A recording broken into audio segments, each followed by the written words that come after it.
احسن اقبال صاحب، حکومت نے پارلیمان کا مشترکہ اجلاس اب کل بلایا، لگ یہی آئے کہ اتحادی مان گئے ہیں، تبھی شیخ رشید صاحب بڑے کانفیڈنٹ بھی تھے، بڑی پر اعتماد حکومت بھی نظر آ رہی ہے۔ متحدہ اپوزیشن کے کیا اس سلسلے میں پلان ہے؟ کل کچھ سرپرائز دینے کی پوزیشن میں ہیں کہ آپ لوگ؟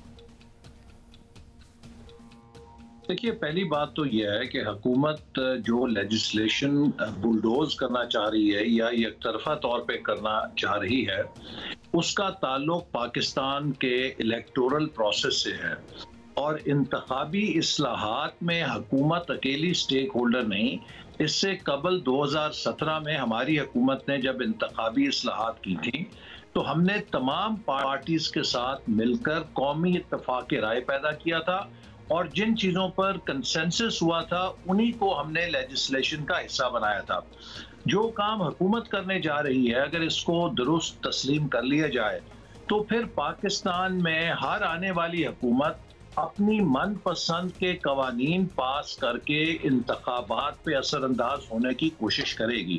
اس لیے ہم اس کی مخالفت کر رہے ہیں کہ حکومت نے کوئی سنجیدہ کوشش نہیں کی اتفاق رائے کی، وہ صرف اپنی من مرضی سے انتخابی نظام کو ڈسرپٹ کرنے یا اس میں اپنے من پسند کے نتائج حاصل کرنے کے لیے قانون سازی کر رہی ہے۔ اور مجھے امید ہے کہ اس کے جو اتحادی جماعتیں ہیں وہ بھی کسی ایسے لیجسلیٹو پروسیس کا حصہ نہیں بنیں گے جو پاکستان کے آئندہ ہونے والے انتخابات کو انتخابات سے قبل ہی متنازع بنا دیں۔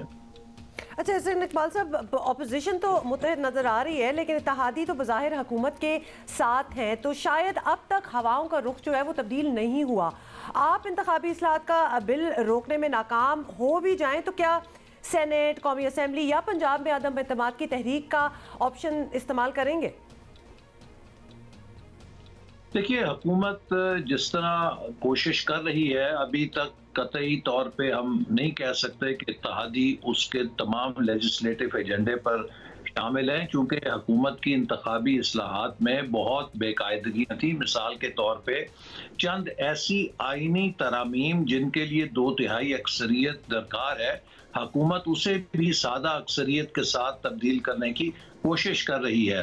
لہٰذا میں سمجھتا ہوں کہ اگر حکومت نے کوئی ایسی قانون سازی کی جو آئین کے خلاف ہوگی تو ہم مجبوراً عدالت میں جانے پہ مجبور ہوں گے۔ اس لیے ابھی بھی ہم امید کرتے ہیں کہ حکومت یک طرفہ طور پہ قانون سازی کرنے کی بجائے یہ کوشش کرے کہ وہ اتفاق رائے پیدا کرے ان انتخابی قوانین کے اوپر، تاکہ اگلے انتخابات متنازع نہ ہو سکیں۔ چلیں احسن اقبال صاحب، آپ کو ابھی بھی امید ہے تو پھر کچھ ہو سکتا ہوگا پرابیبلی۔ اب ذرا یہ بھی جان لیں آپ سے، جو ایشو چل ہی رہا ہے، چیف جج رانا شمیم صاحب کے الزامات، اور حکومت آپ کو الزام دے رہی ہے کہ آپ لوگ اس ملوث ہیں، اور یہ لنڈن کی ساری کہانی ہے، اور حکومت نے رانا شمیم کو 2015 میں مسلم لیگ نون نے وہ کہہ رہے ہیں جی جج لگایا تھا، ان کا حلف نامہ بھی یہیں سے نوٹرائز ہوا ہے جہاں سے میاں صاحب کا ہوا تھا۔ تو کیا یہ سب محض اتفاق ہے، یا آپ کا کیا رد عمل ہوگا اس سارے الزامات کی جو فہرست آپ نے سنی ہوگی کل سے اور ہم نے دہرا دی ہے؟ دیکھیے، سنا یہ ہے کہ جو نوٹری پبلک ہیں وہ ایک پبلک آفس ہوتا ہے، اور وہاں سے ہی شاید پاکستانی ہائی کمیشن کے دستاویزات بھی اٹیسٹ ہوتے ہیں، تو وہ ایک ایسا دفتر ہے جس پہ ہر کوئی جا کے کاغذات اٹیسٹ کراتا ہے۔ یہ حکومت کا وتیرہ ہے کہ ہر چیز کو یہ متنازع بنانے کی کوشش کرتے ہیں۔ اب کہنے کو تو یہ بھی کہا جا سکتا ہے کہ جسٹس ثاقب نثار کو بھی کسی وقت ہماری حکومت کے دور میں ہی اپوائنٹمنٹ دی گئی تھی، تو اس لیے یہ دلیل بے بنیاد ہے۔ اصل بات یہ ہے کہ جو چیف جج ہیں گلگت بلتستان کے، انہوں نے بہت سنگین الزامات لگائے ہیں چیف جسٹس ثاقب نثار پہ، اور یہ ایک تواتر ہے۔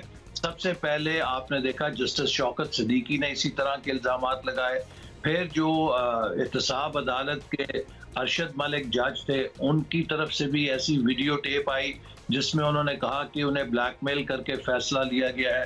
اب یہ تیسرا بیان ہے جج صاحب کا جو آیا ہے سامنے۔